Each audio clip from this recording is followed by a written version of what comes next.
So, assalomu alaykum hammaga. Avvalambor o'zimni tanishtirib o'taman. Ismim Muyassar. Hogwarts School'ni Admission at Academics timidanman va bugun birinchi sizlarga qisqacha ma'lumot berib o'tamiz Hogwarts School avvalgi kemplar va application process haqida. Va agar savollaringiz bo'lsa, Q&A sectionga tayyorlab qo'ysanglar, keyin bemalol bersalaringiz bo'ladi. Hi guys, thank you for all joining today's webinar for the Hogwarts features. So today's session is Q&A meeting where we answer your questions about the program, application process, and selection status. Feel free to ask them. So let's start.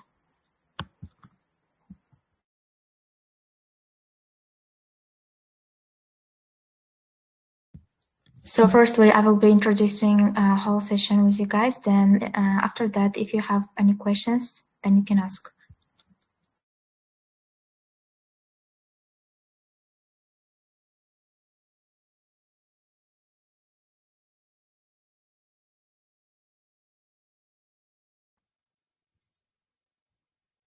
So can you guys see it?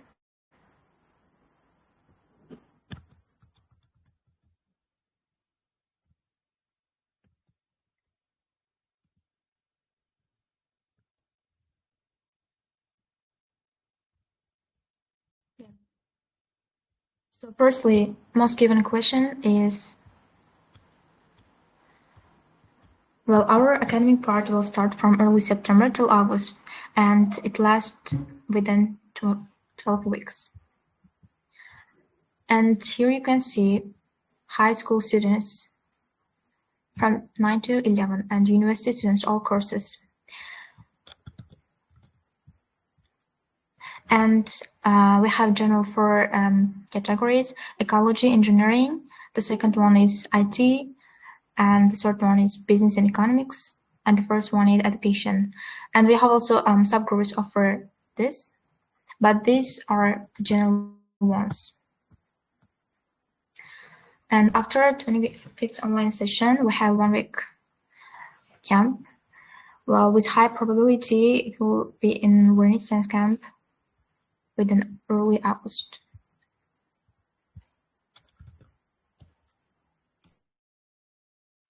Avvalo, Hogwarts School asosan biz bu yerda 3 bosqichli application processdan keyin sizlarni tanlab olamiz. Ya'ni bizda bu yil 2026-yil uchun 14 ta proyekt bor. Demak, 14 ta proyektning har biri uchun 6 tadan ishtirokchi saralab olinadi va bu 3 bosqichda davom etadi. Ya'ni birinchi bosqichda sizlar asosan essay va CVlaringizni kiritishlaringiz talab qilinadi. Ikkinchi bosqichda study case, ya'ni bu proyektga qanchalik loyiqsiz, bu proyektga qanchalik aloqadorsiz, ya'ni bilimingiz bor yoki potensialingiz borligini aniqlab olamiz. Va uchinchi bosqichda intervyu bo'ladi. Keyin may oyidan boshlab 3 oy, ya'ni 12 hafta onlayn tarzda har bir o'sha 6 kishi saralab olingan 6 kishi o'zining proyektida mentori bilan ish olib boradi. Va 3 oydan so'ng avgustning boshida asosan bir hafta Renessans oromgohida kemp bo'lib o'tadi. Ya'ni u yerda sizlar o'rgangan narsalaringizni amaliyotda qo'llab ko'rishlaringiz mumkin. Spikerlarimiz tashrif buyuradi va har xil eventlar bo'lib o'tadi. Shunaqa. Xo'p. Qisqacha bular haqida. Xo'p. Va bizda budjetingga o'tkazasizmi mushtariy? Yeah. Bizda 1,700,000 to'lov haqida bilamiz. Bu asosan sizlarda bir haftalik camp, transportation, campda turishlaringiz, 3 mahal ovqat va u yerda eventda bo'lib o'tadigan hamma narsa ta'minlanadi. To'lov o'z ichiga oladi bu narsalarni.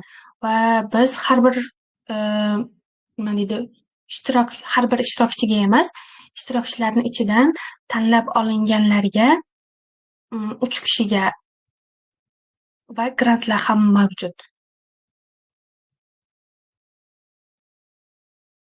Grantlar ham mavjud 3 kishiga.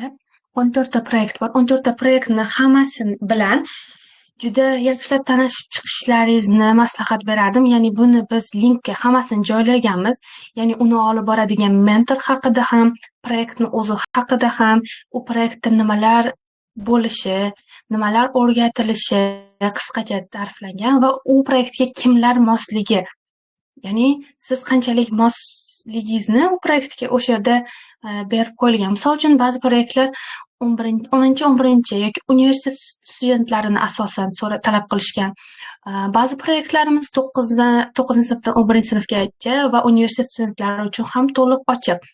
Bu narsalarga va proyekt nima haqida ekanligiga, qanaqa amaliyotlar, qanaqa talablar sizlarga qo'yilishi haqida ham yaxshilab bilishlaringiz kerak. Ya'ni proyektni tanlashdan oldin. Bu juda muhim. Chunki birinchi bosqichdan rezyume va essaylar bilan o'tganlaringizdan keyin business case bo'ladi. Case study bo'ladi. Ya'ni case study bo'yicha biz har bir proyektni mentori sizlarni o'zlari tanlab oladi. U yerdagi, ya'ni tanlagan proyektingizga qarab sizga ikkinchi bosqichda beriladigan narsalar bo'ladi. Bundan o'ta olishingiz kerak va uchinchi bosqich aytganimdek intervyu bo'ladi. Intervyu ham onlayn tarzda olib boriladi. Undan keyin biz oxirgi natijalarni e'lon qilib, ya'ni mentorlar o'ziga hammasi o'zlarining proyektiga 6 kishini tanlab olganlaridan keyin oxirgi natijalar e'lon qilinib, maydan o'sha onlayn darslar, ya'ni onlayn mentoringiz bilan ishlashlar boshlanadi.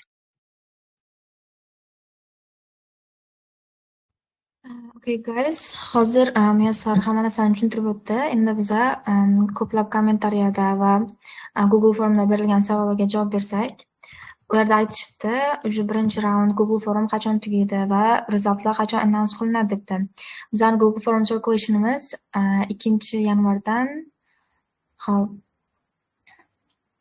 20-fevralgacha davom etadi. Keyin biz ularni bir hafta tekshiramiz. Tekshirgandan keyin rezultatlar 27 va 28 kunlari e'lon qilinadi. Undan keyin case study completion o'tadi. Undan u haqida ham alohida tushuncha berib o'tamiz kelajakda. Va yana aytishibdi kommentariyada, hop, what level of English do you need to know? Asosan programma ingliz tilida bo'lib o'tadi. I guess B2 va undan yuqori yoki umuman biz o'tilayotgan sessionlarni tushuna olishingiz kerak. Asosiy tushuna olishingiz kerak. So, deadline cho'zib bo'lmaydi 20-kungacha. Agar yana savollaringiz bo'lsa, kommentariyada qoldiringlar, javob berib boramiz. Oh, sorry, 20-mart.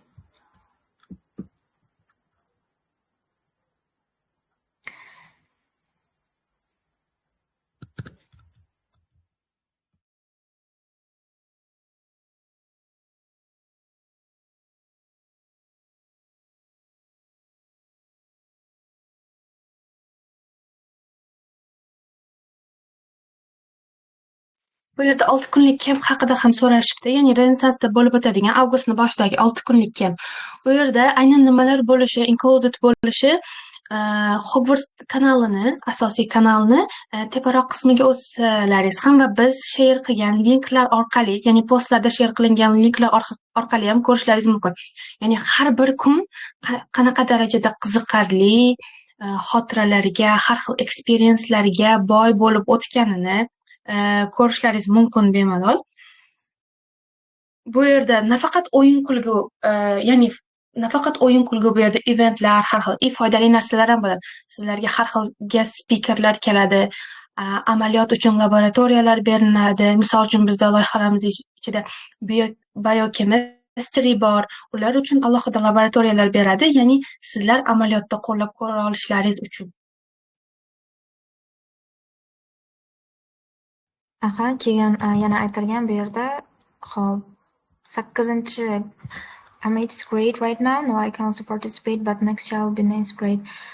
Hop, biz bu haqida gaplashib ko'rdik, chunki hatto 7-sinflar ham topshirganlar ham bo'lgan. 7-sinf lekin bo'lmaydi, 8-sinf ko'p chiqishadi, ya'ni sizning tajribalaringiz, qatnashgan hamma narsangiz, ularni u kempda eplab keta olasizmi, tushunib keta olasizmi, o'sha narsaga qarab olishlari mumkin with high probability, but I'm not sure.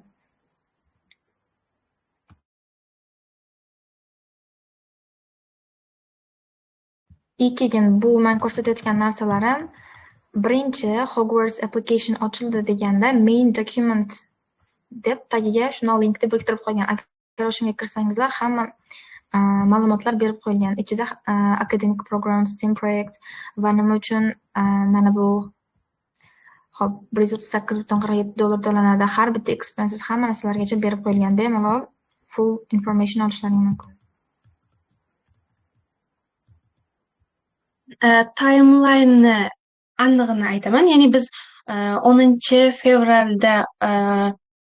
fevraldan 20 martgacha, ya'ni bir oy davomida, hozir bu 1-2 kunga cho'zilgan bo'lishi mumkin. Bu birinchi bosqich qabul qilinadi. Ya'ni o'sha birinchi bosqich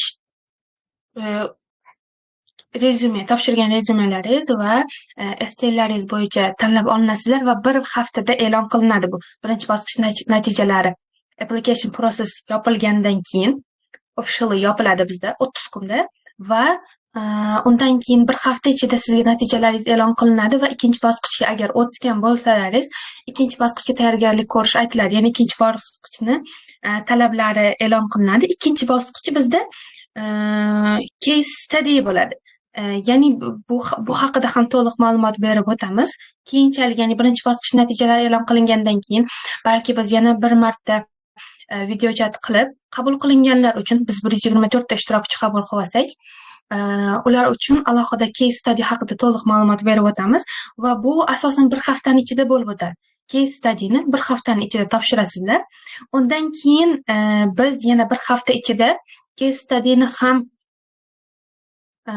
natijalari e'lon qilinadi va undan keyin interview sessionlar bo'ladi. Interview sessionlar asosan aprelning 10-dan 20-siga qadar 10 kun ichida bo'lib o'tadi intervyular. Undan keyin yana bir hafta, uzog'i 2 hafta ichida biz sizga e'lon qilamiz natijalarni. To'liq oxirgi natijalar e'lon qilinadi va mayning boshidan sizga darslar boshlanadi aytganimdek.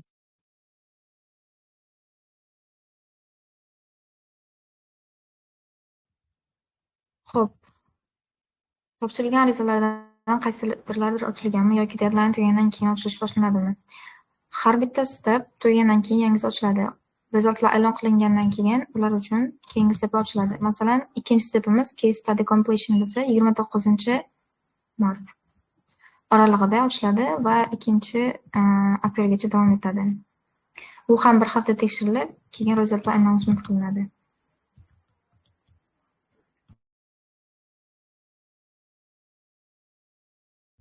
And also, what kind of essay is this? When are we going to write it? Xo'p, sizlar kategoriya tanlaysizlar, to'g'rimi? Masalan, IT yo'nalishi, education yo'nalishi. Har bitta essay menimcha o'sha tanlagan kategoriyaga bog'liq beriladi o'zlariga. Va u bilan yaqindan keyinchalik tanishtirib o'tiladi.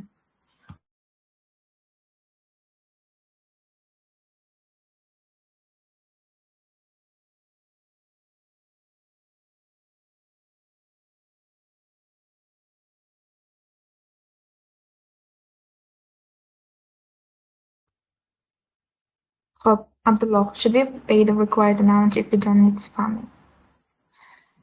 Like, can you clarify your answer? Yes, sir. Can you refer it?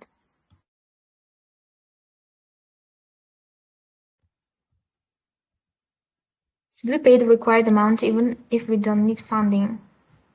Savolingiz biror tushunarsiz? Natijalar chiqqanda, o'zi oxirgi natijalar chiqqanda o'sha siz to'lov qilishingiz yoki to'lov qilishmasligingiz kerakligi, ya'ni misol uchun oxirgi natijalarni biz 124 kishiga yuboramiz, to'g'rimi? 124 kishidan misol uchun 6 kishiga biz grant berdik desak, o'sha 6 kishiga o'zi boradi. Misol uchun siz shuncha foiz grant yutib oldingiz yoki va to'lovni shu qismini to'laysiz yoki umuman to'lov qilmaysiz. qolganlarga esa tabriklayman, siz qabul qilindingiz va shuncha shu vaqtgacha to'lovni qilishingiz kerak degan xabarlar boradi. Ya'ni sizga borgan xabar bilan o'zi hammasidan xabardor bo'lasiz.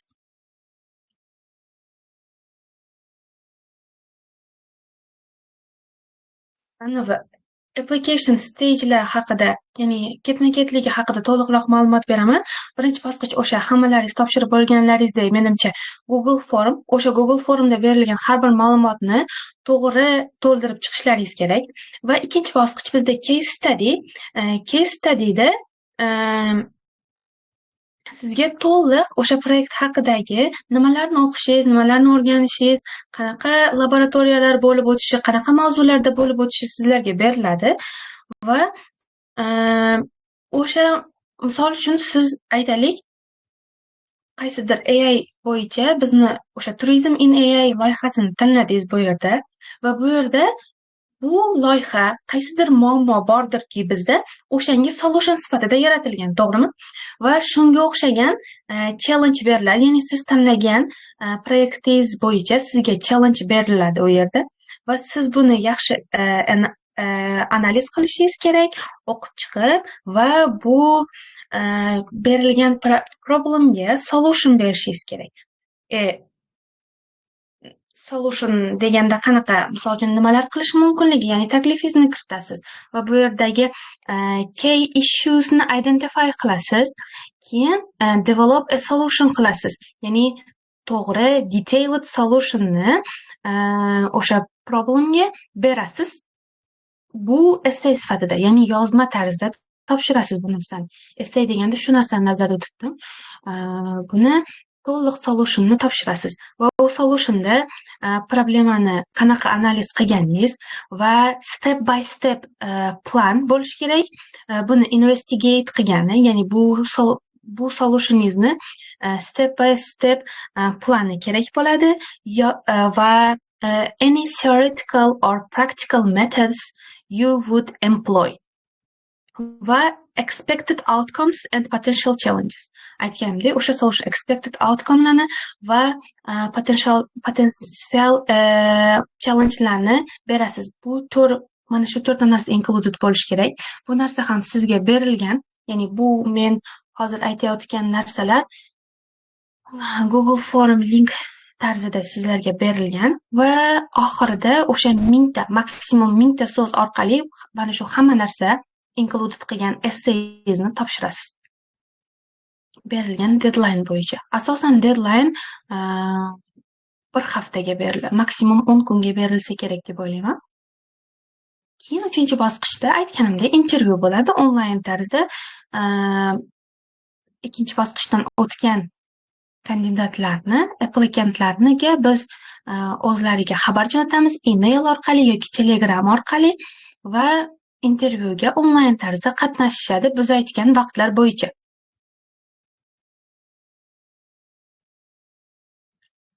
Intervyuda asosan case studyda, misol uchun case studyda aytganimda essay yozasiz, o'sha problemga qanaqa solutionlar siz bera olgan bo'lardingiz, qanaqa bunga takliflaringiz bor, nima bor, o'sha narsalarni asosan intervyuda so'rashadi. Sizdan jonli tarzda o'shani discuss qilasiz, siz bilan intervyu olib borayotgan mentor bilan. Va bu proyektdan maqsadingiz nimaligini, ya'ni bu sizga shunchaki short term vaqt o'tkazishingiz uchunmi yoki long term, ya'ni kelajakda bu bilan shug'ullanasizmi, buni oxirigacha olib bora olasizmi? Bu narsalarni ham intervyuda sizdan qaysidir savollar qaysidir tarzda so'rab olishadi va bu juda muhim hisoblanadi. Ya'ni siz shunchaki vaqtingizni 3 oy o'tkazib bu yerda keyin bu proyektni tashlab keta olmaysiz, ya'ni davom ettirishingiz kerak. Ko'proq researchlar bilan, ko'proq yana solutionlar bilan, xalqlanuvlar bilan davom ettira olishingiz ham muhim. Ya'ni long termga olib borishingiz bizga muhim albatta.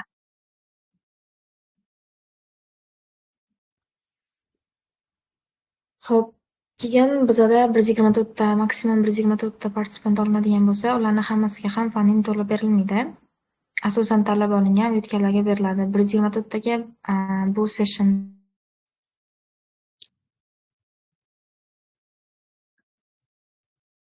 emas.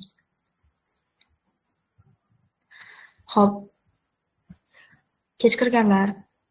Biz rekord qilyapmiz, keyinchalik share qilamiz. Xavotirlanish yo'q. Xo'p, mentorlarni nega LinkedIndan topib bo'lmaslik haqida so'ragan ekanlar. Mentorlarimiz bu albatta hammasi o'zlariga bog'liq. Ya'ni kimdir o'zini proyektini qaysidir ijtimoiy tarmoqda yoritishi va yoritmasligi. Ba'zilar shunchaki o'zini professori bilan yillar davomida research qilib kelgan. Bu narsalarni misol uchun yoki o'zi olib borgan va buni ijtimoiy tarmoqda yoritish uchun yo hojat bo'lmagan, yokida o'zlari xohlashmagan har xil vaziyatlar bo'lishi mumkin. Lekin o'sha mentorlarni o'zini biz har bir proyektni broshurasida rasmlari va o'sha proyekt haqidagi ma'lumotlar bilan joylaganmiz. Undan ortiq sizga qanaqa ma'lumot qidiryapsiz LinkedIndan, unisini bilmadim. Ikkinchi bosqich haqida gapirdim batafsil. Xo'p, case study'ni aytdim.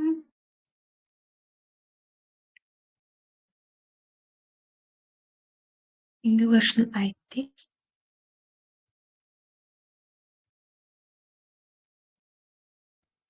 Okay, Ha, guys. 20-fevraldan 20-martgacha, ya'ni applicationimiz bizda yopiladi. Ochilgan sanasini aytdimmi?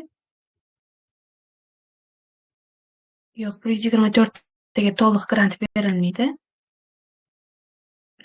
Google Forumdagi 4-bet admission uchun qanchalik muhim degansiz.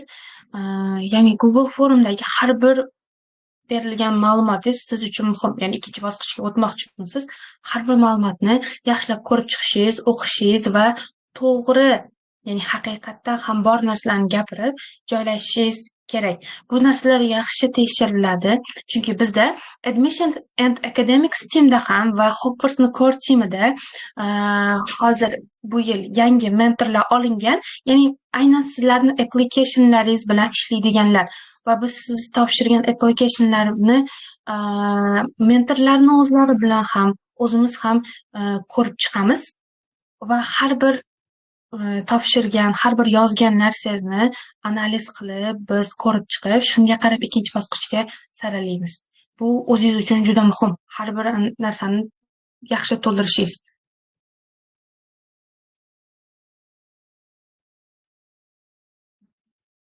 Oxirida yutgan insonga qanday benefit bor degan ekansiz.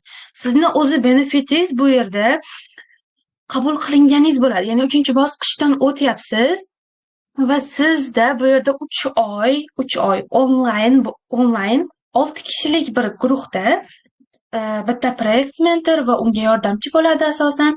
Siz u yerda darslar, sizga haqiqiy challengelarni, problemlarni o'sha proyekt tanlagan mavzuyingiz bo'yicha yoritib beriladi, to'liq information beriladi bu yerda.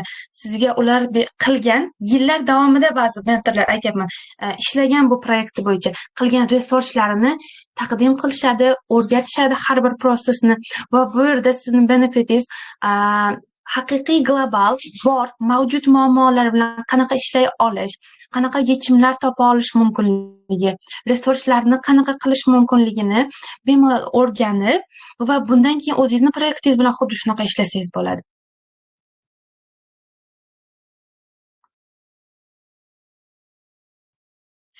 Grant yutish uchun nima qilishimiz kerak degan ekansiz. Grant yutish uchun bizda asosan grant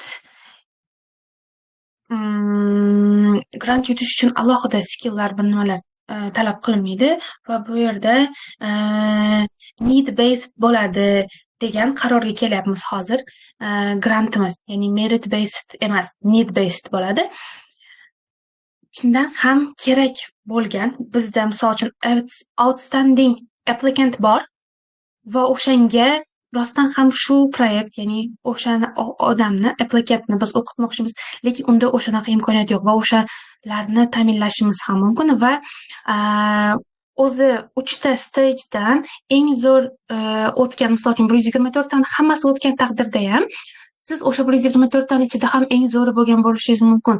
Nimadir skilllar bo'yicha, bergan solutionlaringiz bo'yicha, intervyuni o'zida qanaqa nima deydi, qanaqa confident bo'lgansiz, qanaqa yoritib bera olgansiz problemingizni, solutionlar, qanaqa real life, misol uchun challengelar bergansiz, o'sha narsalarga qarab siz o'sha 124 taning ichida eng zo'r applikant bo'lishingiz mumkin va o'shanga qarab biz beramiz. Ya'ni o'shanga qarab biz tanlab olamiz grant yutadigan odamni. Undan ortiqcha hech narsa qilishingiz shart emas.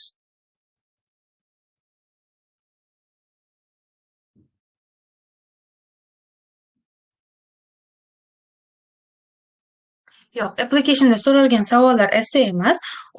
Bu birinchi bosqichda, hozir Google Formda berilgan savollar asosan essay emas. Unda shunchaki berilgan savollarga o'sha savolni mazmunini anglagan holda yoritib bera olishingiz kerak. Savolga exact javob bo'lsin. Essay ikkinchi bosqichda bo'ladi. Ya'ni maksimum 1000 ta so'zdan iborat. U ham juda essay ham deyish mumkin emas, lekin maksimum 1000 ta so'zli o'sha topshirasiz essayni. U yerda sizga berilgan challenge-ga solution topgan bo'lasiz.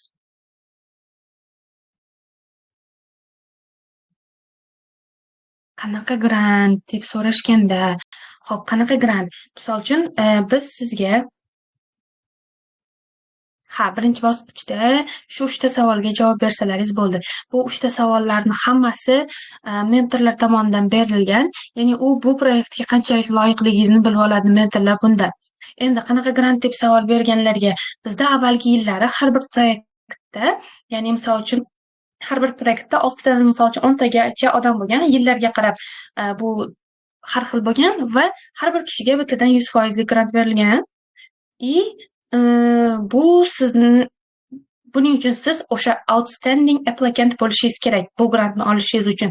Ortiqcha hech narsa qilish shart emas. Shunchaki berilgan ma'lumotlarni yaxshi to'ldirishingiz va shu proyektga siz rostdan ham loyiqligingizni isbotlay olsangiz, biz tomonimizdan tanlanadi. Grant uchun nimadir alohida to'ldirish, Google Form yoki unaqa narsalar hech narsa talab qilinmaydi.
Kempga borish haqida, bir haftalik kempga. Asosan bu optional hisoblangan. Avvalgi yillarda bu optional bo'lgan, ya'ni kelishga majbursan deyilgan joyi yo'q menimcha. Lekin bu kelishingiz misol uchun o'zingiz uchun juda muhim. Ya'ni bu yerda siz 3 oy yaxshigina mehnat qilasiz. Bir proyekt, muammolar, har xil solutionlar ustida mentorlaringiz bilan yaxshi mehnat qilasiz. Bu bir haftani ichida siz o'sha jamoangizdagi odamlarni, mentorlaringizni, boshqa jamoalarni face to face ko'rishga, gaplashishga imkon bo'ladi. Har xil eventlarda qatnashishga imkon bo'ladi. Aytganimdek, guest lecture, haqiqiy amaliy laboratoriyalarga kirish imkonlari bo'ladi sizda. Bunga kelishingiz juda ham muhim.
Ho'p, social eventlarda qanaqa qilib social eventlarga qatnashganlikni isbotlaydi deyishgan ekan.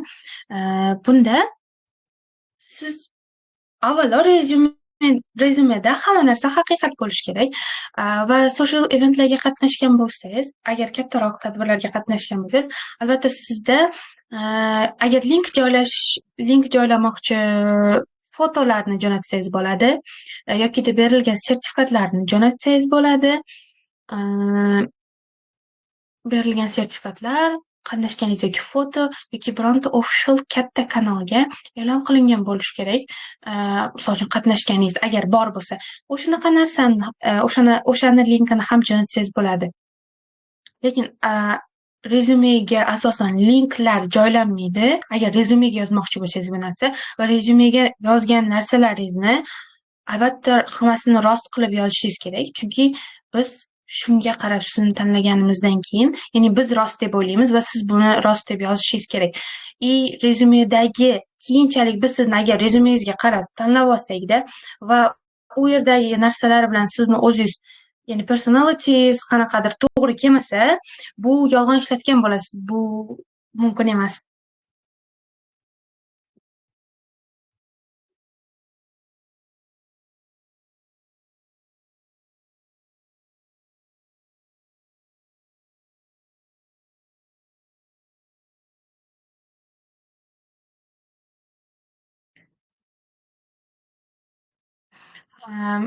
Aytdik, application yopilgandan keyin, ya'ni oxirgi natijalar application mana yopilgandan keyin bir hafta ichida e'lon qilinadi ikkinchi bosqichga o'tgan yoki o'tmaganligingiz.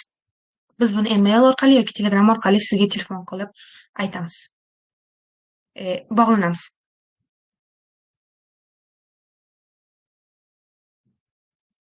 Telegram orqali yoki email orqali. Any other questions?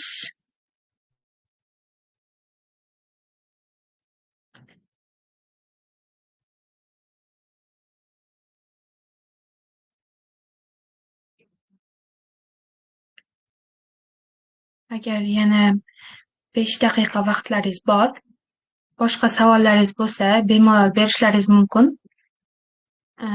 Bo'lmasa, video chatni tugatamiz.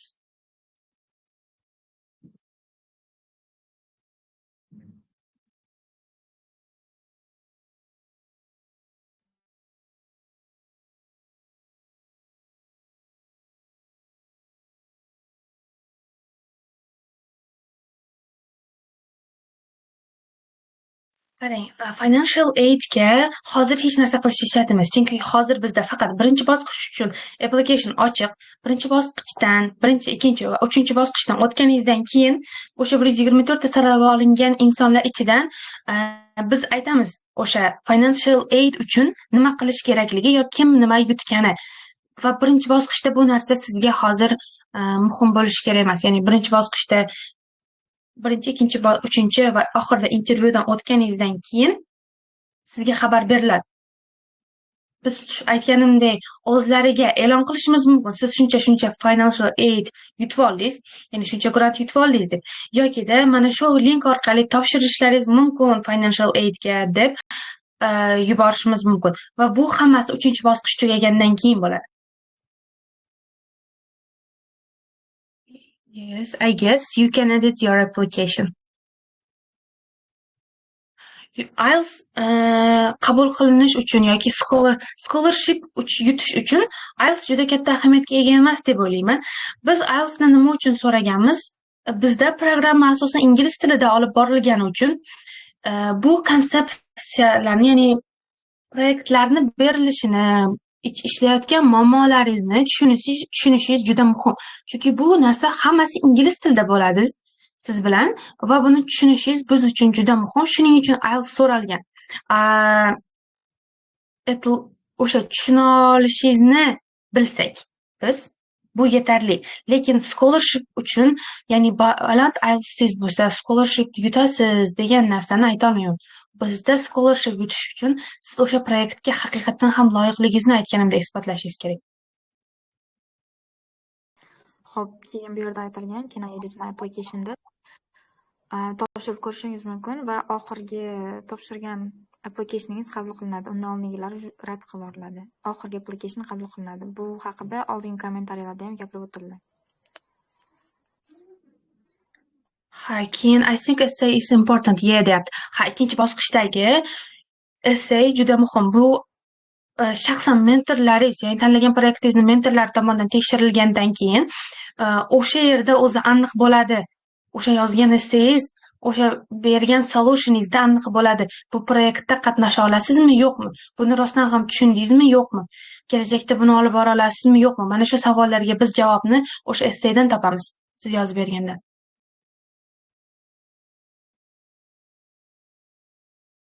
Ha, applikantlar kompyuter qilinganda rezyume ham muhim rol o'ynaydi.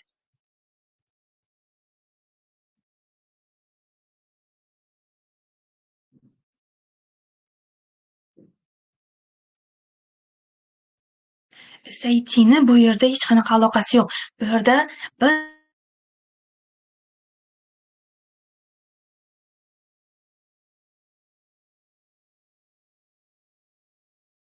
real life problemlarga solution beradigan, ya'ni real proyekt berilgan. Ya'ni bu yerda hech qanaqa SATni aloqasi yo'q va bu mentorlar sizga SATni dars bermaydi. Birinchi bosqichda berilgan 3 ta savol ham muhim. Albatta.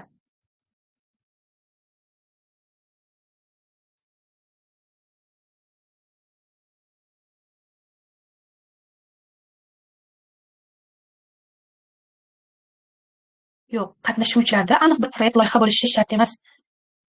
Siz o'zingiz loyihada qatnashish uchun qabul qilinamiz. Sizda hech kim ya'ni loyiha so'ramayapti bu yerda.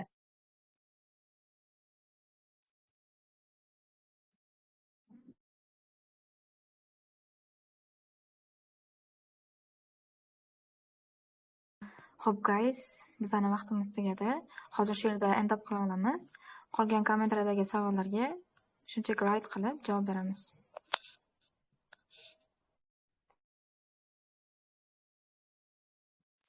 Qatnashganlaringiz uchun hammaga rahmat. Bu video kanalga ham tashlanadi, ya'ni rekord qilib olingan va Mushtara aytganlaridek kommentariyada biz sizga hammasini javobini aytamiz va birinchi raund resultlari application yopilgandan keyin bir hafta ichida ma'lum bo'ladi. So, hammaga xayrli kech guys. Qatnashganlaringiz uchun katta rahmat.